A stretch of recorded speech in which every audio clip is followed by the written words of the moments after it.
Namun saat ia sedang membersihkan kamar Victoria, tanpa sengaja Eva menemukan balon-balon karet yang membuatnya menjadi bingung. Tapi demi bahan observasi dan penelitiannya, Eva pun mengantongi barang itu satu biji dan lanjut bekerja. Waduh. Malam harinya, Lauro lagi-lagi mampir dan mengunjungi Eva. Ia mengaku jika majikannya sedang pergi dan ia gabut di rumah. Mereka pun akhirnya menikmati indahnya malam di bawah bintang-bintang. Dan ketika Eva sedang kurang fokus, tangan Lauro pun akhirnya mulai nakal dan menjelajahi badan suci milik Eva itu. Film ini nyeritain tentang seorang gadis yang berjuang hidup di perantauan, menjadi pembantu seorang model terkenal.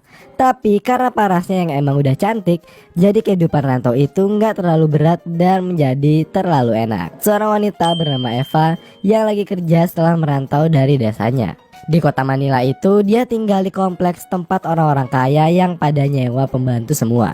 Di hari pertama yang bekerja itu, Eva cukup ke-trigger karena pas dia lagi nyapu-nyapu di halaman depan, dia ngeliat pembantu-pembantu di rumah tangga itu pada kena marah semua. Tak terkecuali Lauro, yang dimarahin sama majikannya karena terlalu fokus ngeliatin cewek sampai nggak becus ngelapin mobil. Di tempat lain terlihat seorang wanita cantik yang lagi ngejalanin pemotretan di pinggir pantai.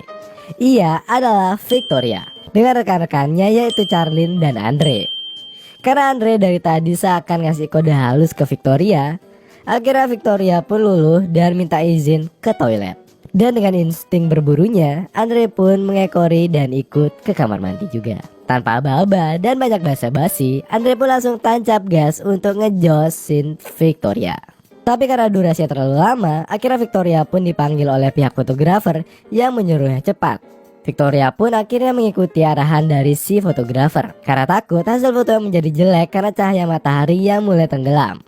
Hal itu pun membuat Andre menjadi kecewa karena pagelaran budaya itu tidak berjalan dengan lancar.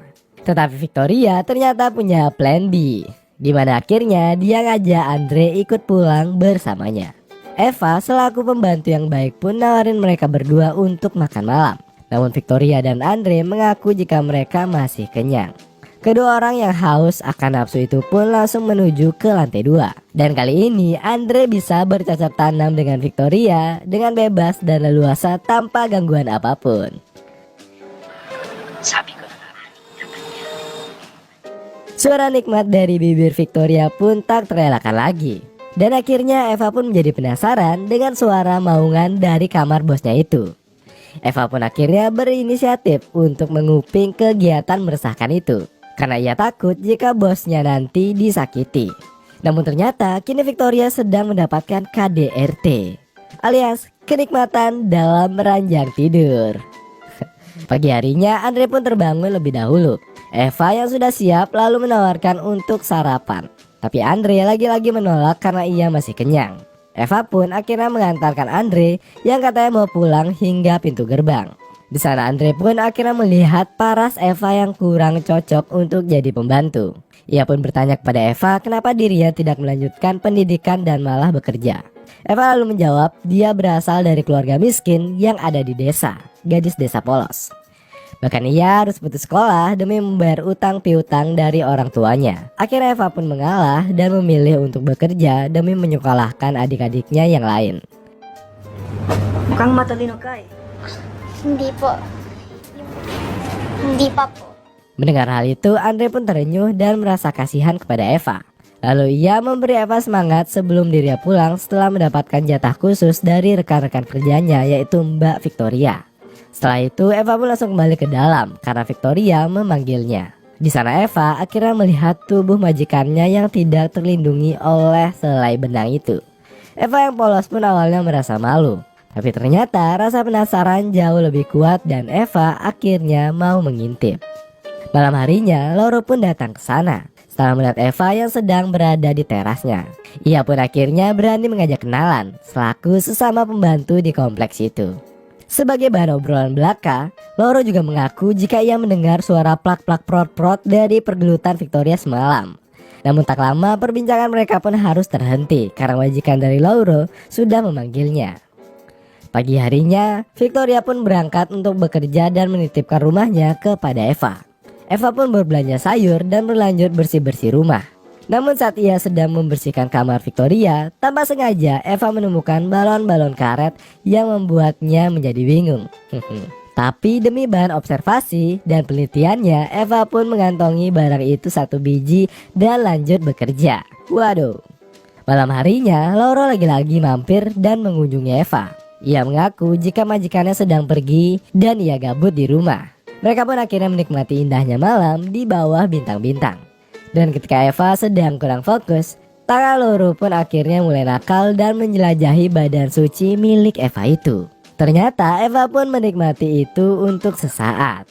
Tapi tiba-tiba dia tersadar dan langsung istighfar. Eva pun akhirnya khilaf dan mengusir Lauro dari sana. Eva lalu kembali ke kamarnya. Ia pun jadi lumayan sakne setelah belayan dari Lauro yang cukup berdemik itu.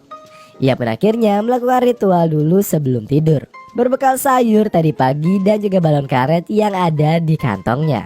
Paket komplit kenikmatan duniawi. Waduh.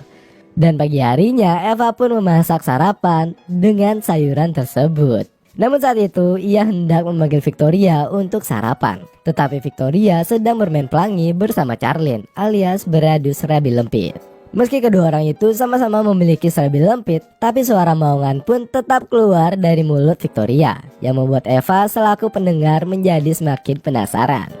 Siang harinya, Lauro pun kembali ke sana untuk meminta maaf atas kelancangannya kemarin. Tapi karena Victoria masih ada di rumah, Eva pun akhirnya mengusirnya dan menyuruh Lauro kembali di malam harinya.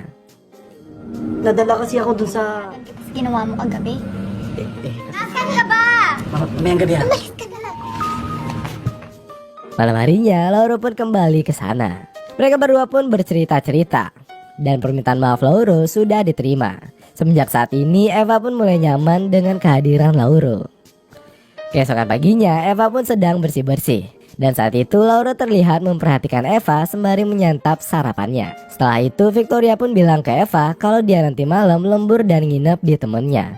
Jadi Eva nggak perlu nyiapin makan malam dan menunggu dia. Kesempatan itu pun dipakai Eva untuk ngajak Lauro main ke sana. Dan karena situasi adem dan suasana sepi, akhirnya Lauro pun berhasil memecahkan selaput kesucian dari Eva.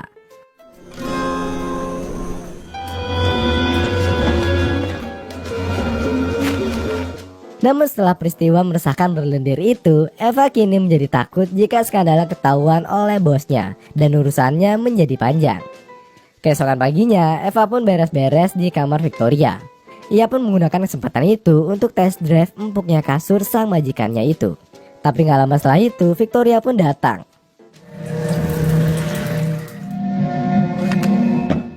Eva pun ketakutan. Tapi untungnya Victoria gak marah. Ia malah ngasih baju aduhai ke Eva yang membuat aura Eva menjadi semakin menantang. Dan akhirnya pagelaran budaya berbasis pelangi pun terjadi. Untuk pertama kalinya Eva pun mengadu serabi lempitnya. Victoria pun sangat senang dengan hal itu, tapi tidak dengan Eva yang terlihat terpaksa itu. Setelah kejadian itu, Eva pun akhirnya menghampiri Lauro dan dengan belak-belakan memintanya untuk datang dan menanam benih di dalam lubang kenikmatannya nanti malam. Lauro pun dengan senang hati mengikuti arahan itu. Dan akhirnya saat malam tiba, kedua orang itu pun bergenjotan ria dengan suara yang cukup keras hingga Victoria terbangun dan menguping kegiatan tersebut.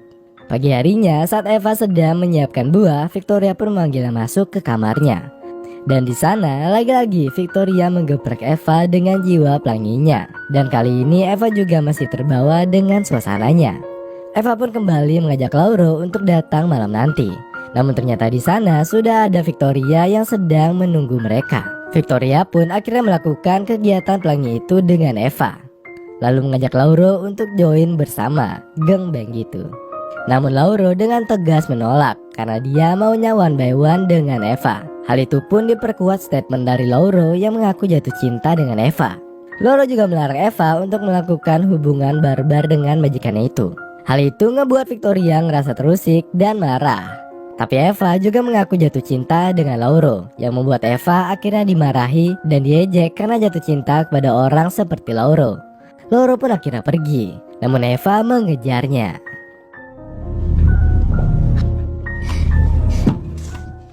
Dengan sedih, Eva pun menjelaskan jika ia kini tulus mencintai Lauro dan tanpa sadar Victoria juga luluh melihat hal itu. Akhirnya Victoria pun membiarkan Eva menjadi wanita normal. Ia juga malah menganggap Eva menjadi sahabatnya. Dan kini Eva bersama Lauro bisa dengan bebas merajut cintanya tanpa perlu bersembunyi lagi. Film pun tamat. Itu dia tadi alur cerita film yang berjudul Eva dari Lini Masa. Dimana dari kisah tersebut kita bisa menyimpulkan, jika kalian bergenjot dengan atasan atau majikan, maka hanya ada dua pilihan, menjadi sahabat atau dipecat.